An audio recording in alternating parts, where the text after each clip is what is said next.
And human rights activists to demand their release after long years behind bars without trial. More details in the following report from Baghdad. Protests over the detainees file that has been open over the past years since 2003 are continuing in more than one Iraqi city to demand an end to the suffering of thousands of detainees. Families of the detainees have spoke of horrifying stories about their missing loved ones for long years and their agony with the bureaucracy to even get information about their fate. This attorney of law came to join the protests because he could not keep silent over what he saw in courts. There are thousands of detainees, I swear thousands, whose cases have not been reviewed. While this woman, still to this very moment, cannot get any information about the fate of her son, who was taken at a checkpoint. He was in a taxi and his sister phoned him. He said to her, "Wait, we are at a checkpoint." So we hung up the phone. When we called 5 minutes later, he didn't answer, and still missing since then.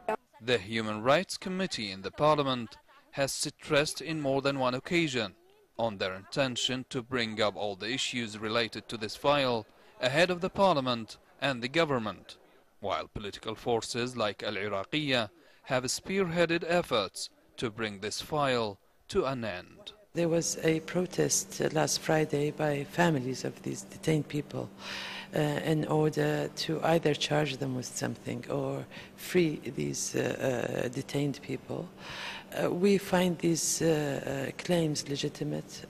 We as Iraqiyya have always supported these claims, and we intend to continue supporting these claims.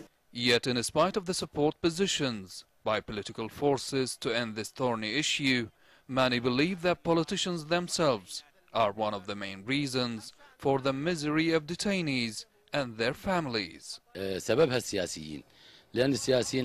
Politicians has the biggest role in detained suffering because they promise to do their political, social and ethical duties by following the detainees' files and check their conditions. But the majority of politicians, when they took their positions, they forgot that large portion of the society. According to legal sources, families of the detainees and international organizations like Human Rights Watch, the main concerns in this file are open detention with no trial for years, inhuman treatment, lack of proper detention facilities, official corruption, and torture claims, among many other things. The government disputes all those accusations by stressing that cases of the detainees are to be reviewed according to their order in the system, while the thousands of protesters who took out to the street to protest reacted to the government position by showing the documents proving the detention of their loved ones for long years without a trial. For KSA2, this is Muhanad al Nidawi, Baghdad, Iraq.